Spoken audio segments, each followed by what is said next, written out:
This weekend, we are continuing on with our series called The Story, and this weekend we have a special treat as we're now 2 weekends away from the end of the Old Testament. This weekend and more, one of the congregational members here at Mountain Springs has got a message that she's going to share from the textual insights from the life of Esther. And then the week after next, we'll be wrapping up the Old Testament with a message about the rebuilding of the walls and the life of the prophet Malachi. And we're now just 3 weekends away from the birth of Jesus and the beginning of the ministry of Jesus and the surging of the local church. But without further ado, Mountain Springs, would you put your hands together all throughout the homes throughout our community and give a very warm Mountain Springs welcome to one of our very own and more.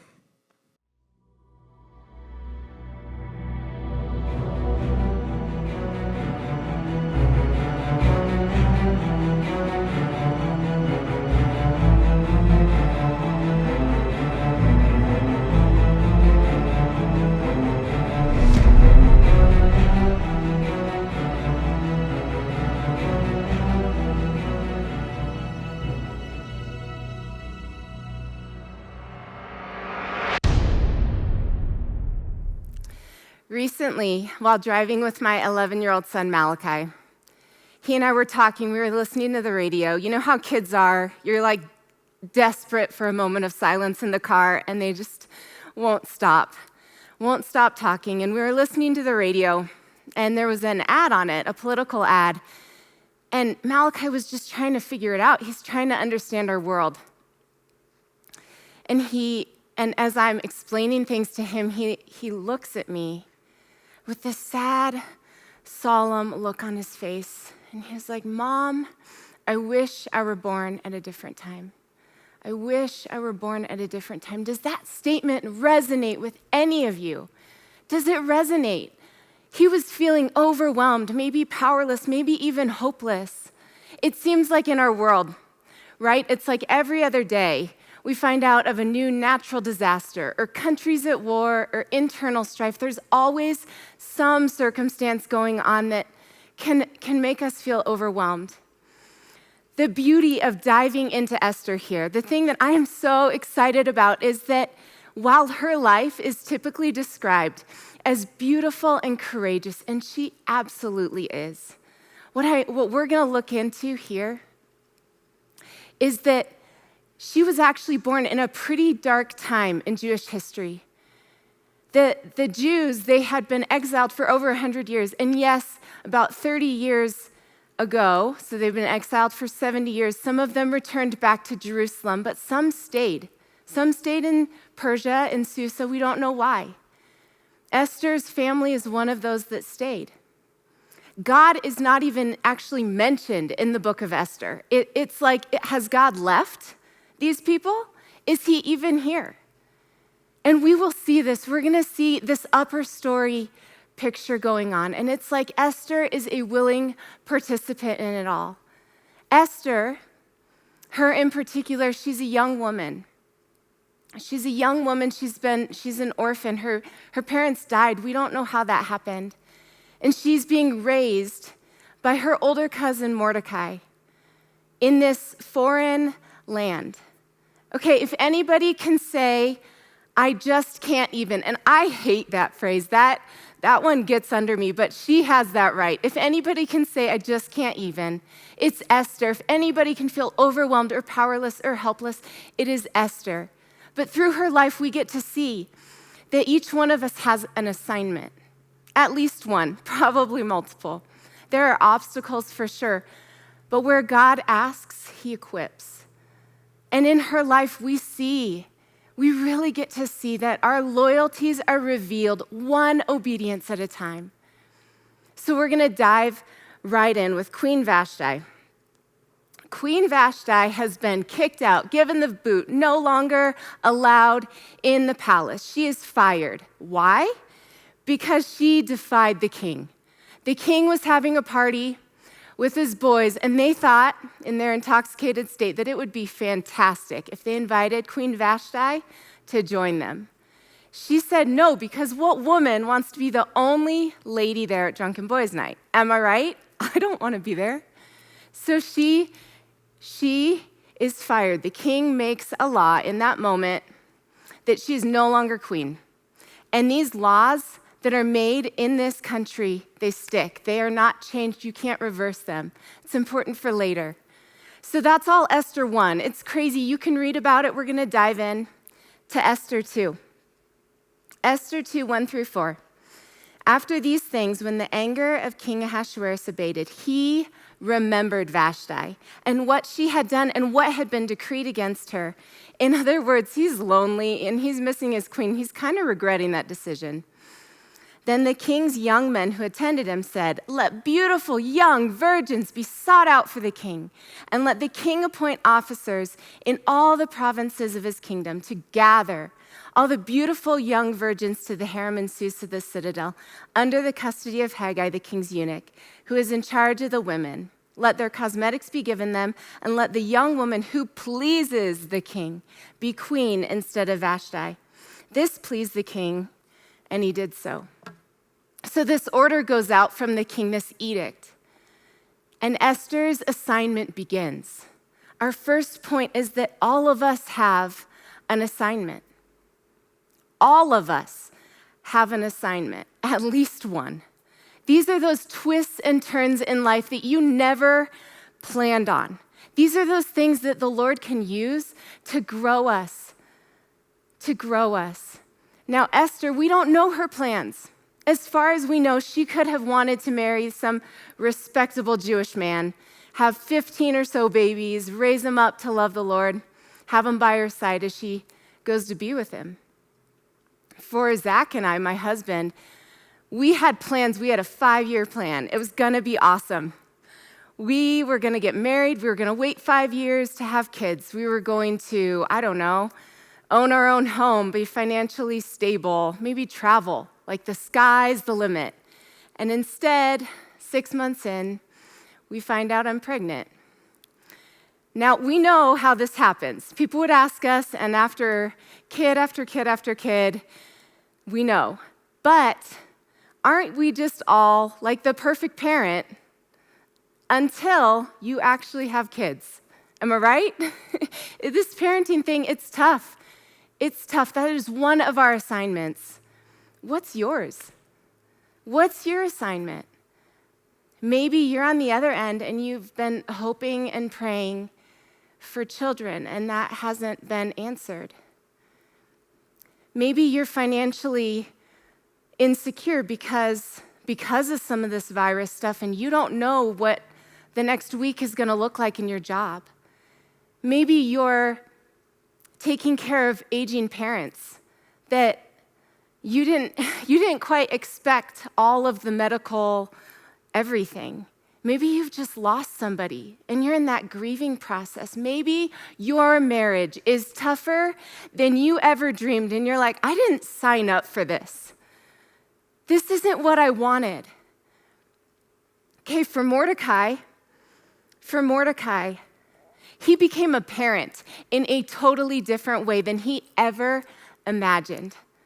As far as we know, he's unmarried, has no biological kids. He not only takes Esther in, but he raises her as his own. Now,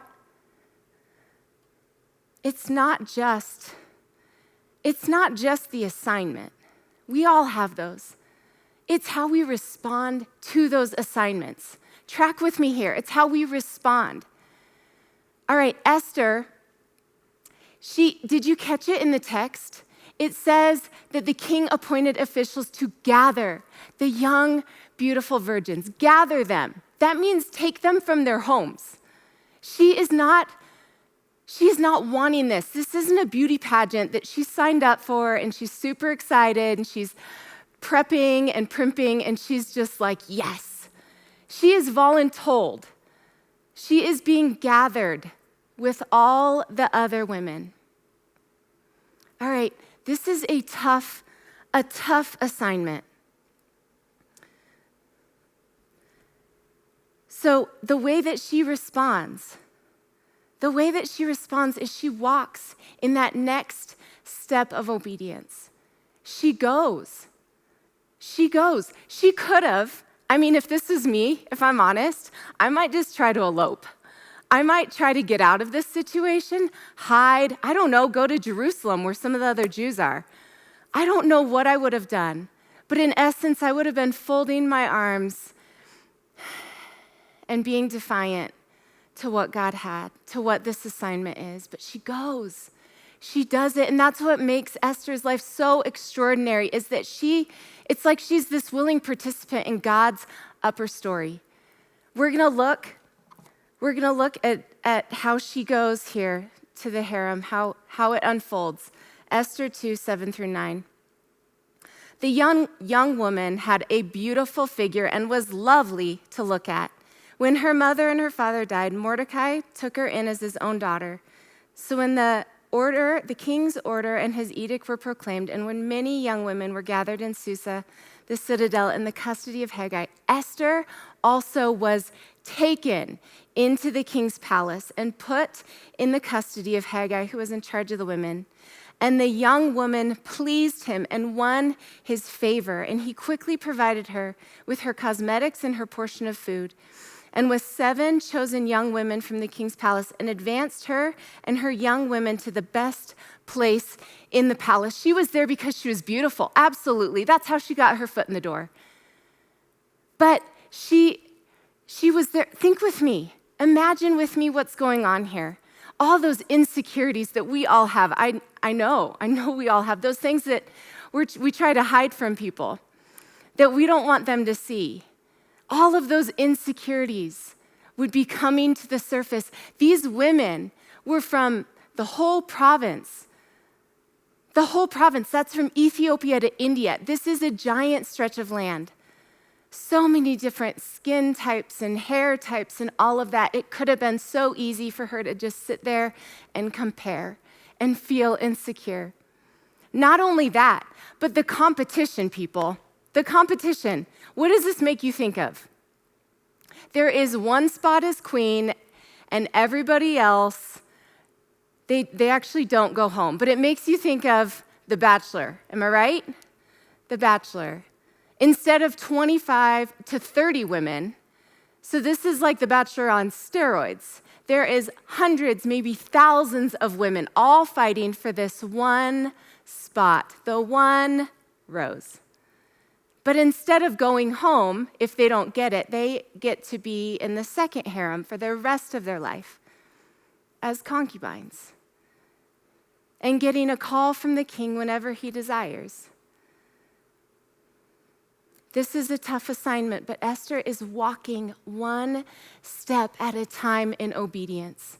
She's doing the things. She's doing the beauty treatments. She's putting on the cosmetics. She is using essential oils because we all know that is biblical. Am I right? So she's getting ready to see the king. Let's see how this unfolds.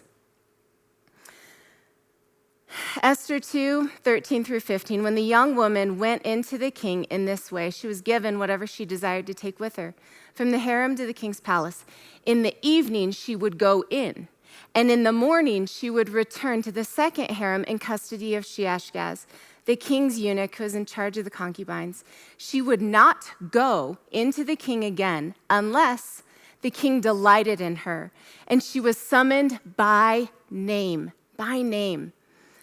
When the turn came for Esther, the daughter of Abihail, the uncle of Mordecai, who had taken her as his own daughter, to go into the king, she asked for nothing except what Haggai, the king's eunuch, who had charge of the women, advised. Now Esther was winning favor in the eyes of all who saw her.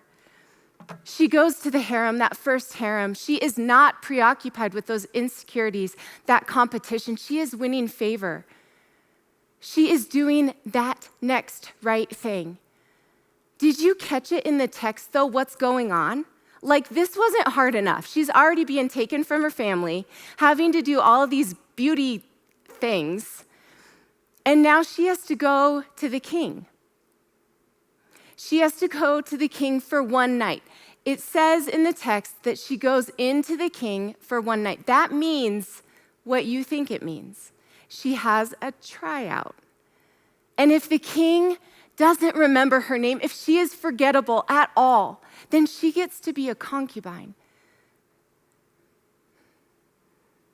This is a tough assignment. She is walking each step of the way in obedience to what God has for her. And our loyalties, where our hearts are revealed one obedience at a time. And I know for some of you, you heard the word obedience. This is sometimes how I feel too. And maybe we all have a negative reaction to it. Obedience is right up there with the word submit for some of us. It's like a 4-letter word. Our culture doesn't like this word. We think of tame or sheep-like or conformity. I actually looked it up. Those are some of the words that come up with obedience. But obedience, it's so beautiful. It's so beautiful. Obedience is saying yes to God. It's saying yes to God. It's simple to say, it's harder to do. And obedience, our world doesn't understand it, but it is an all-out act of war against our own flesh and against the ways of the world. And she's doing this. This is such an amazing example for us to learn, for us to grow. So she goes to the king. We'll see how this unfolds. Esther 2, 16 and 17.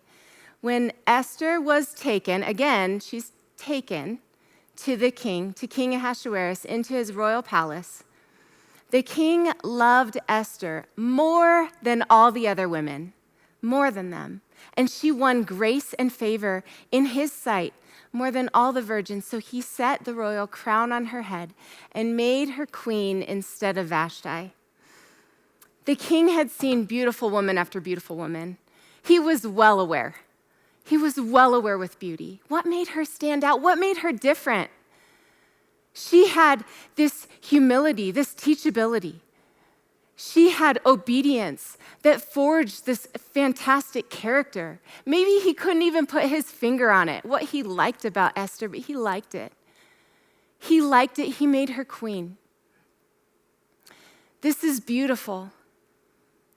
And doesn't it seem like just about the time something settles down, something else comes up? Our second point is that obstacles will be expected. Obstacles will be expected. Esther's obstacle goes by the name of Haman. Haman was something like number 2 to the king. The king had made a law that everybody needed to bow to Haman. Now, Mordecai and Haman, they crossed paths one day. And Mordecai did not bow to Haman because Haman is not the God of the Bible. He's not going to do it. And Haman is so angry. So much hatred here. So much. Esther 3, 5 through 6, when Haman saw that Mordecai did not bow or pay homage to him, Haman was filled with fury. But he disdained to lay hands on Mordecai alone. So as they had made known to him the people of Mordecai, Haman sought to destroy all the Jews, the people of Mordecai, throughout the whole kingdom of Ahasuerus. Haman had generational hatred towards the Jews. Now, take a minute with me here, geek out with me. For those 12 people who love this stuff, come along. All right, Haman is an Amalekite. He comes from a long line of people who hate God. The Amalekites and the Israelites actually battled it out in Exodus with Moses, and then again with King Saul in 1 Samuel. And King Saul is actually given the command from God to devote these people to destruction, to kill all of them, their livestock. Don't even take their possessions, none of it. Have none of it. Because this is a people who was after God's people. They wanted to destroy them first. And Saul almost obeyed all the way. He devoted everybody to destruction except for King Agag. King Agag he let live. And that king had kids. And those kids had kids, and you get the idea. So we have Haman now. The idea here is that Haman should have never even been born. He shouldn't be in this story. He shouldn't be here. But because of Saul's disobedience, because of Saul's half-obedience, because Saul did what he wanted to do, however you want to say it, Haman is here. Because, guys, the point here is that our sin impacts us in the moment, but it also has lasting effects later. Saul's disobedience affects Esther here. So Haman comes up with this plot, this plan to annihilate God's people, to wipe them out. Not just Mordecai, everybody. And Mordecai tells Esther, and Esther she's stuck. Man, she's stuck between a rock and a hard place. She is trying to figure out what to do. The relationship that she has with King Ahasuerus is not like a love and cherish kind of relationship. I honestly wish you could take everything you think you know about the book of Esther and just throw it out the window. This is not the queens and princesses that we think of. This is not that relationship. He's not cherishing her. This is not Kate Middleton or Disney princess movies or even the asparagus in VeggieTales Esther. This is not any of that. Okay, she is property. She hasn't seen the king in 30 days. We'll read about it. Esther 4:11, all the king's servants and the people of the king's province know that if any man or woman goes to the king inside the inner court without being called, there is but one law, to be put to death, except the one whom the king holds out the golden scepter so that he may live. But as for me, I have not been called to come these 30 days. What has he been doing for 30 days? Who has he been with? We don't know. He hasn't been with Esther. She doesn't have right relationship with him. So this plot, she's kind of timid. She doesn't know what to do. And she tells Mordecai, I don't know that I'm going to do anything. What is she to do? She's queen for sure, but Vashti got kicked out because she made this temperamental king mad. What's Esther to do? Our third point is where God asks, he equips. Now, God's presence has been here the whole time. God has been granting favor again and again and again as Esther has been walking in obedience. God promises his presence with us. Let's see how this unfolds. It's pretty incredible. Esther 4:12 through 17. And they told Mordecai what Esther said. Then Mordecai told them to reply to Esther, do not think to yourself that in the king's palace you will escape any more than all the other Jews. For if you keep silent at this time, relief and deliverance will rise for the Jews from another place. But you and your father's house will perish. And who knows whether you have not come to the kingdom for such a time as this. Then Esther told them to reply to Mordecai, go. Gather all the Jews to be found in Susa and hold a fast on my behalf, and do not eat or drink for 3 days, night or day, and I and my young women will also fast as you do.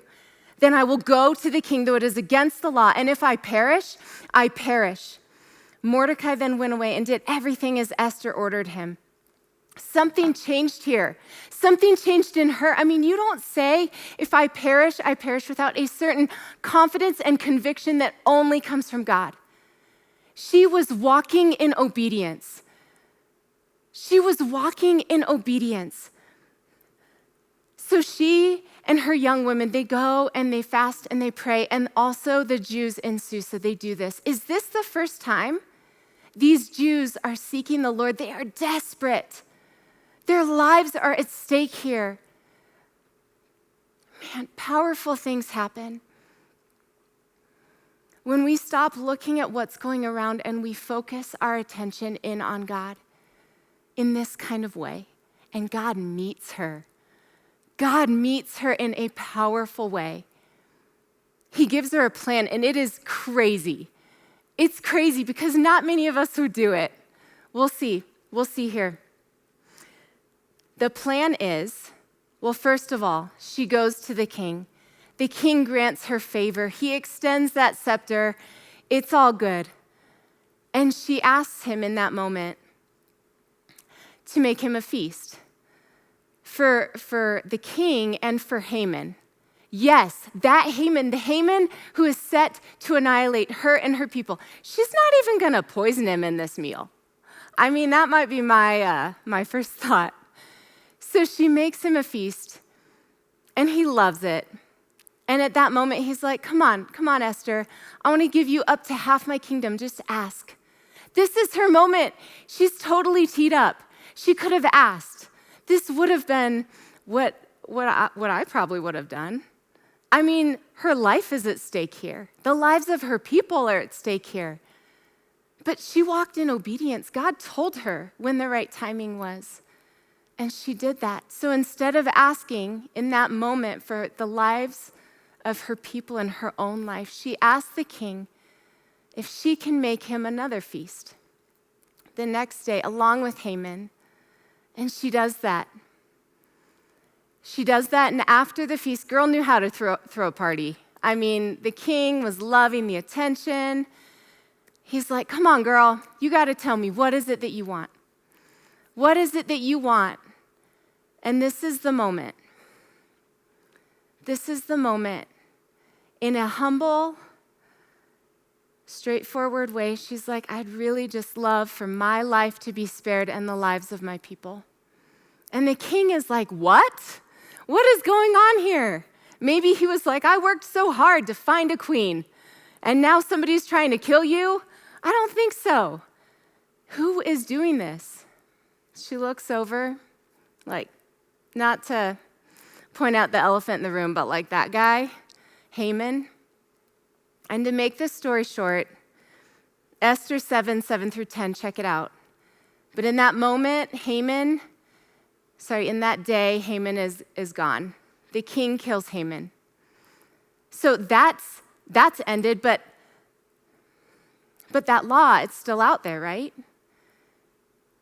The Jews are still set to be annihilated.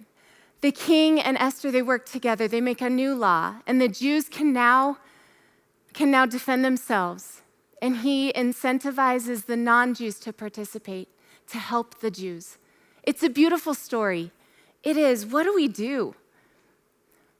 What do we do with Esther? How does this apply to our lives? How does it apply? We all have assignments. We know that. What I want to focus in on is the obedience. Esther had what Eugene Peterson calls long obedience in the same direction.